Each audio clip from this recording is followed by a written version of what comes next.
Okay, so let's move on to the Minaal here on my left. And let me just move my Mountainsmith into its position there. You can see that I have filled up these guys so they look like they're carrying loads, just pillows in there.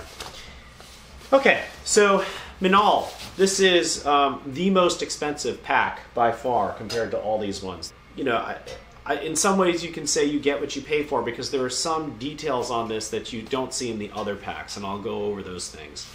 So let's start off. Are there any issues? I don't see any major issues. I do wish that they had more than just one compression strap. As you saw or may see in an upcoming part of this video, it does have trouble flattening without looking really floppy. So that's one thing that I think is a little bit of a strike against it. A single compression strap isn't super useful. The other thing is, you can see here we have a water bottle pocket. This thing is not only absurdly shallow, but it's also not very wide, and it doesn't have any elasticity to it, so it's going to push into your pack essentially. That's how it's going to keep your water bottle in. And then on top of it, they do have a bungee cord here so that you can hook this over the top of your water bottle to keep it from flopping out. I'm not sure, this is obviously, it would have impeded this nice grab handle here if you made this that much deeper. And it is nice in that it folds flat against the bag and won't snag on something. But in terms of water bottle, it's not great implementation. Of course, there are always trade-offs, so this is making the best of a bad situation here. Nice clean front, and I think that sort of adds to its more professional look. And I mean, if you compare this, for example, to the Mountainsmith, this has much more of a sort of 1980s day pack, hiking in the woods kind of look to it. You know, especially because it has the molly here at the bottom, and I'm not even sure if you call that. These are webbing loops actually at the bottom, and even the logo itself here, it's, you know, pretty prominent and unavoidable. I mean, you see it.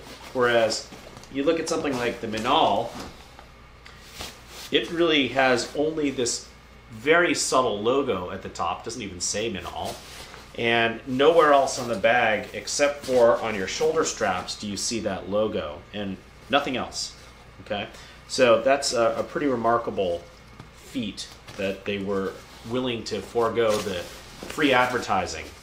All right, so what does this thing have in terms of organization? You can see here on the top that there are two zippered pockets.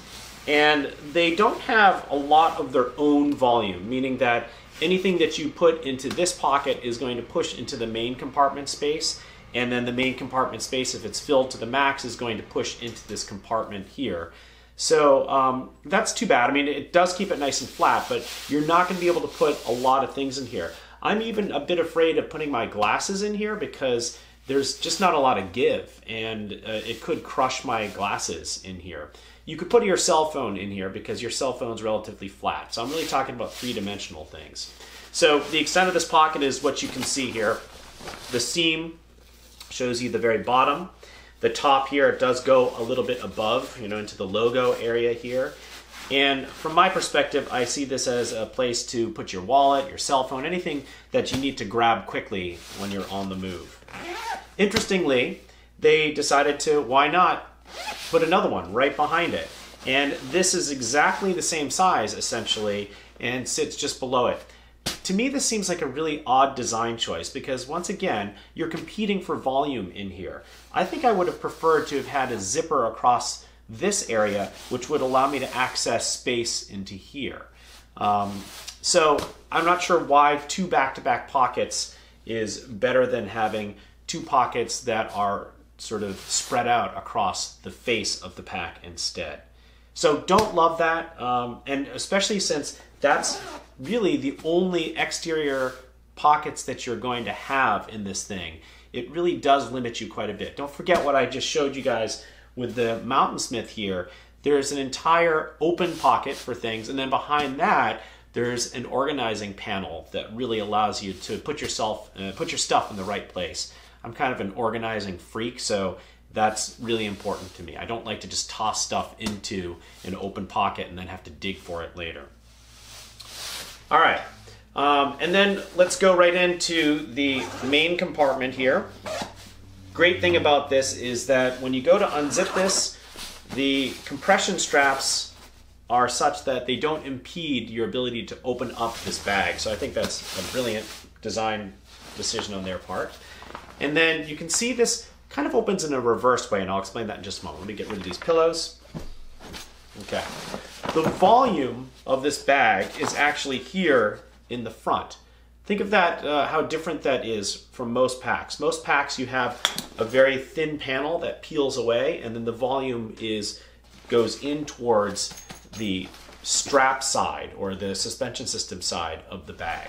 Here it's just the opposite. And in fact, if you go online and look at Minaal's website, they show filling this area and then closing the lid in this way. So you think of this as being the lid and this as being the compartment that holds your stuff.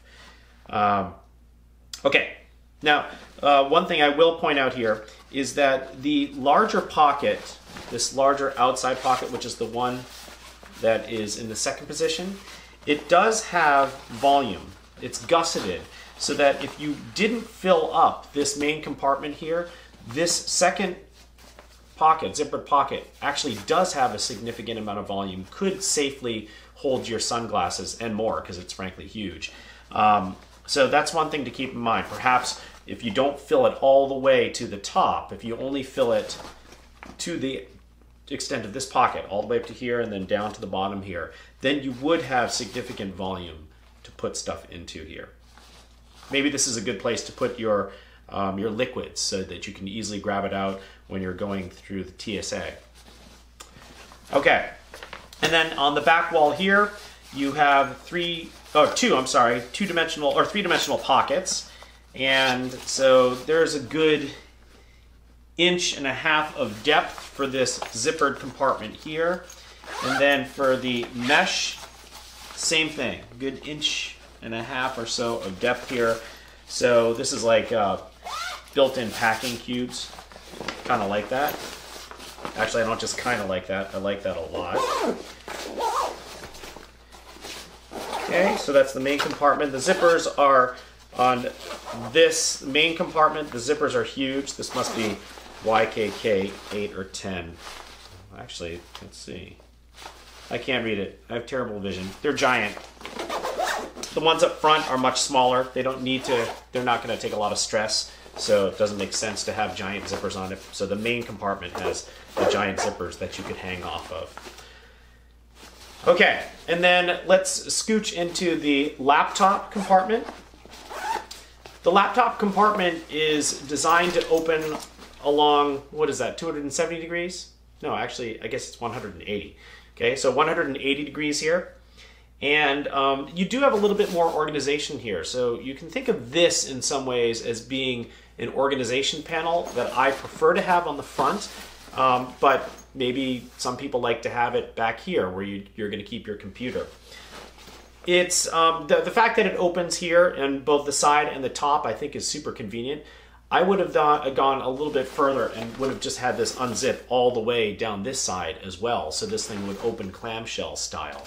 I'm not quite sure why that was done. Perhaps security. I mean, it makes it easier for things to fall out if you open it up that widely, but I'd like to have the choice, right, to open it up that wide or close it down as much as I want. So let's take a look at this. This is the area where you put your laptop or you put your tablet.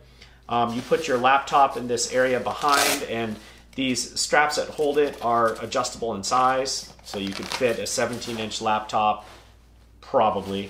No problem fitting my 15-inch MacBook Pro into this thing. You don't even have to use those Velcro tabs. You can just slide the thing in here and it'll hold into this neoprene-like thing. And then your tablet would fit no problem into here. Yeah, so it's an interesting method. I'm not sure if it's perfect because I think parts of my computer are going to stick out, so metal will be exposed. And if I have anything like I don't know, like a pen or something that's floating around in here, it could get damaged. And then on this side, this is where you have a little bit, not a ton, of organization. You have a very thin pocket up here. I mean, it's so thin that there's no way it's going to fit like your charger. It's ideal for things like dongles, pens, and pencils because it's so long and narrow. And then over here you have a document pocket. It's pretty small, although, yeah, it fits a full-size magazine without too much of a problem, and indeed would fit a file folder in there, no problem. It has a little plastic clip to keep your stuff in there. And then also inside of that area, you have an opening here. This would be great for your wallet, your passport, etc. Anything that you want to put in there.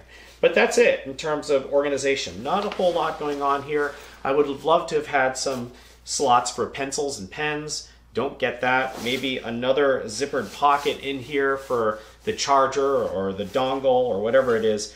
But Minaal chose to go sort of the minimal route in terms of pockets in the interior. The zippers on this are just awesome. They're so smooth. And a lot of that has to do with the fact that there are no zipper covers, so that makes it a lot easier. I forgot to mention to you that there are two handles. This is an incredibly nice padded handle on the side when you're using it in briefcase mode.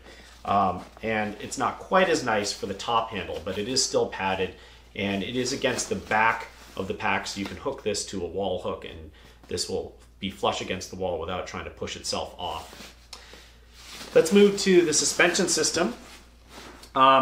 Very thin padded, but robust, stout shoulder straps. And then there is the padding back here. It's not mesh. It's not mesh in any of these things, but clearly it's a polyester that's a little bit more breathable. There is three-dimensionality to the back here so that it lifts away from your back and allows for some ventilation, not a ton, but some ventilation.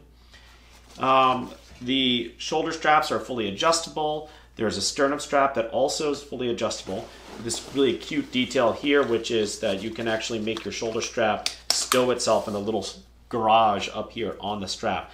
That's really nice because these shoulder straps do sometimes, these sternum straps do sometimes grab onto things and get in the way. So I love that feature.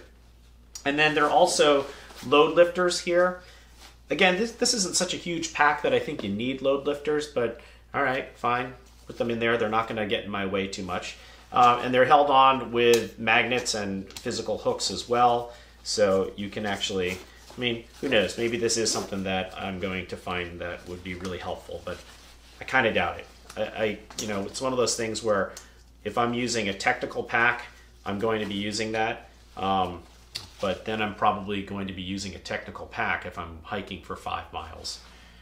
Okay. The great thing about this is that rather than taking these straps, unhooking them, and sliding them into their own pocket, what Minaal chose to do is to give you a cover that you roll up and stash in there, sort of like a window shade, and that covers up the whole thing. So you can zip up this whole compartment, and you can see how fast that was and how smooth it is now, right? It doesn't even look like this is a backpack in any sort of substantial way. Huh. I just noticed something down here. Oh, this little pocket on the bottom is where you stow the rain cover. Cute. I forgot about that. When they give this to you, when they send it to you and you open it up, it's covered up in its rain cover, and I just took off the rain cover and left it in the box. So there's a place to keep that rain cover.